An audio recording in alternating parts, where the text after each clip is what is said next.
Graça e paz. Eu sou o pastor José Henrique e aqui na Escola Dominical da Igreja Presbiteriana de Nova Aurora estamos estudando a revista Palavra Viva da editora Cultura Cristã. Tema trimestral: o Reino, a Aliança e o Mediador. Lição 4. O Evangelho do Reino. Textos básicos: Mateus 4:23 e Mateus 9:35.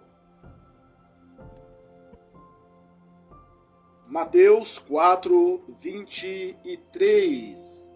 Percorria Jesus toda a Galiléia, ensinando nas sinagogas, pregando o Evangelho do Reino e curando toda sorte de doenças e enfermidades entre o povo.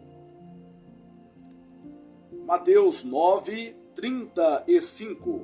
E percorria Jesus todas as cidades e povoados, ensinando nas sinagogas, pregando o Evangelho do Reino e curando toda sorte de doenças e enfermidades. Introdução. Na construção civil, a fundação é o alicerce de uma obra, a parte que sustentará todo o peso da construção, sendo uma das partes mais cruciais da obra. Fundamentos feitos de maneira errada podem acarretar problemas futuros e comprometer a edificação, trazendo problemas irreparáveis e até mesmo o desabamento. De modo semelhante, a fé cristã possui determinados fundamentos que, se a igreja abandonar ou negligenciar, deixará de ser igreja de Cristo. Pense, por exemplo, nos ensinos sobre a inerrância e infabilidade da Bíblia como palavra de Deus, as doutrinas da Trindade, da pessoa e obra de Cristo. Se deixarmos de crer que a Bíblia é a palavra de Deus infalível e inerrante, que Deus é Pai, Filho e Espírito Santo, e que Jesus Cristo é o Filho de Deus, nossa chama como Igreja de Cristo se apagará. E isso não é um processo demorado. Se abandonarmos essas doutrinas, em uma geração, tudo o que teremos serão prédios vazios e empoeirados e uma igreja secularizada, mais parecida com um clube do que com uma reunião dos remidos. A doutrina do Evangelho do Reino é uma dessas doutrinas fundamentais. Se a igreja deixar de evangelizar ou se abandonar a mensagem do reino, em pouco tempo deixará de ser a Igreja de Cristo. É por isso que na lição de hoje veremos o ensino bíblico sobre o reino e o Evangelho, com o título O Evangelho do Reino. Tópico 1. Arrependimento e fé. João Batista foi o primeiro pregador da Boa Nova no Novo Testamento. Sua pregação era de arrependimento e fé no Cristo que já havia chegado, mas ainda não havia iniciado seu ministério. Mateus 3:2.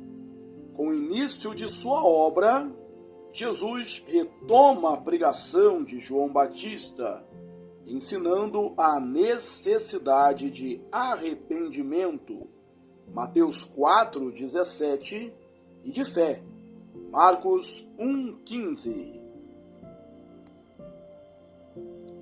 Temos visto todo tipo de atrativo e de recursos usados para tornar a mensagem do Evangelho mais aceitável aos ouvidos da sociedade pós-moderna, em um contexto em que a fé em Jesus é facilmente associada a uma série de bênçãos terrenas, como se o céu para onde caminhamos fosse aqui. Desse modo, a mensagem do Evangelho se resume a algo como, abre aspas, creia em Jesus e ganhe isto ou aquilo, fecha aspas. Essa pregação seria totalmente estranha para João Batista, que foi preso e decapitado, e para Jesus, que não tinha onde reclinar a cabeça. A mensagem do reino envolve arrependimento. Ora, só há arrependimento quando o ouvinte é convencido dos seus pecados. Não é possível pregar o evangelho do reino sem a incômoda pregação sobre o pecado e a necessidade de perdão. Caso contrário, de que a pessoa precisaria se arrepender. Assim, reconhecendo o seu pecado e arrependida, a pessoa recorre, em fé, à única pessoa que pode lhe dar salvação, Jesus Cristo. É justamente essa a mensagem do Evangelho. Tópico 2. Salvação e senhorio. Quando o anjo anunciou a boa nova aos pastores, por ocasião do nascimento de Jesus, sua mensagem foi: hoje vos nasceu, na cidade de Davi, o Salvador, que é Cristo, o Senhor. Repare que Jesus é anunciado como Salvador e Senhor. Lucas 2, 10 e 11. Jesus é frequentemente reconhecido fora dos círculos cristãos como um grande mestre, um grande profeta, uma pessoa muito iluminada ou um grande exemplo a ser seguido. Se o apresentarmos desse modo, nossa mensagem será aceitável para muitas pessoas. Porém, não podemos adequar a pregação do Evangelho às expectativas sociais. Precisamos apresentar Jesus como que ele realmente é, o Salvador. Apresentar Jesus como um mestre muito sábio, mas não afirmar que ele é o Salvador, não é pregar o Evangelho.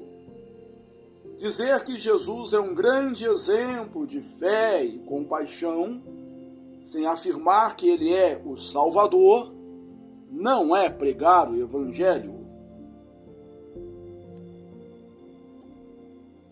Repare que a boa nova anunciada pelo anjo fala de Jesus como Salvador e também como Senhor. Isso quer dizer que a pregação do Evangelho envolve a pregação da necessidade de reconhecimento do senhorio de Cristo, por meio de uma vida de santidade e submissão à sua vontade. A mensagem, creia em Jesus, seja salvo e viva como quiser, não é pregação do reino. Tópico 3. Expiação e ressurreição. Em 1 Coríntios 15, 1 a 4, ao lembrar da mensagem anunciada aos coríntios, Paulo diz: irmãos, venho lembrar-vos o evangelho que vos anunciei, que Cristo morreu pelos nossos pecados e que foi sepultado e ressuscitou ao terceiro dia, segundo as Escrituras. 1 aos Coríntios 1, 3 a 4. Observe 3 pontos importantes aqui. Cristo morreu pelos nossos pecados, Cristo foi sepultado, Cristo ressuscitou. Cristo morreu pelos nossos pecados. Sua morte foi vicária, isto é, substitutiva. Ele não morreu pelos seus próprios pecados, pois não os tinha. Não morreu por ter caído em uma armadilha tramada pelos sacerdotes e religiosos judeus maus. Também não morreu porque, afinal, um dia todo mundo morre mesmo, de um modo ou de outro. Ao contrário, sua morte foi planejada pelo Pai, antes dos tempos eternos, 2 Timóteo 1,9, e realizada na história para que, por ela, tivéssemos vida. Nas palavras de Isaías, ele foi traspassado pelas nossas transgressões e moído pelas nossas iniquidades. O castigo que nos faz a paz estava sobre ele, e pelas suas pisaduras fomos sarados.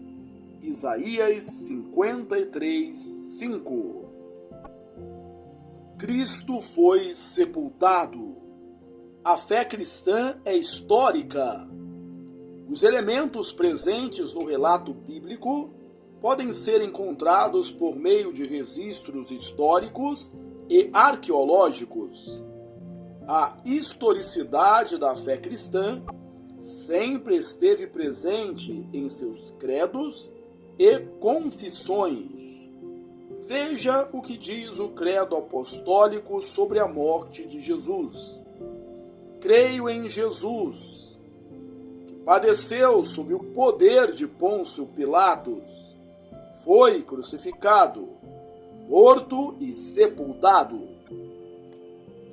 No relato bíblico, as pessoas envolvidas na morte de Jesus são citadas pelo nome: Anás, Caifás, Herodes, Pilatos. Essas pessoas são conhecidas pela história.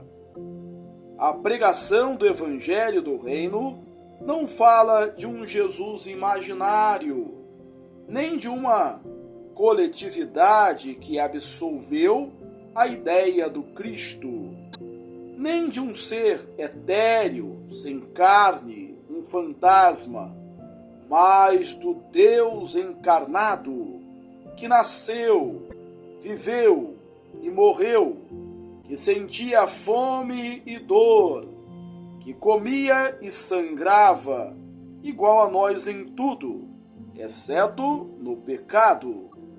Hebreus 2:17, 4:15, Gálatas 4:4, 1 João 4:2.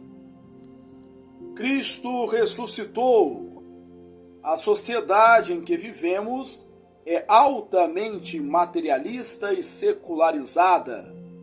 Via de regra, mensagens que anunciam fatos sobrenaturais, como os milagres e a ressurreição de Jesus, são vistas como fantasiosas ou mitos criados por pessoas bem intencionadas.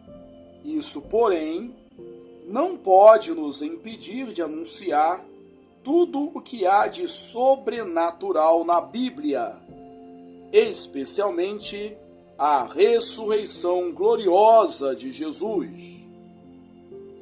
Não há o menor sentido em anunciar um Salvador morto, contido pela morte.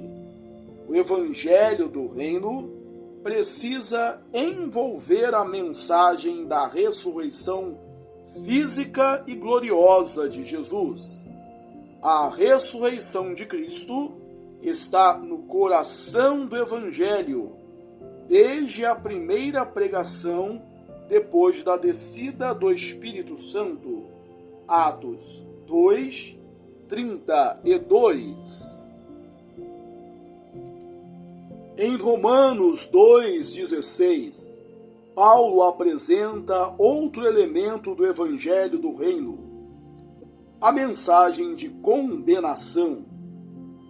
Em um contexto de pessoas sem Cristo que serão julgadas, ele diz que isso acontecerá segundo o meu Evangelho.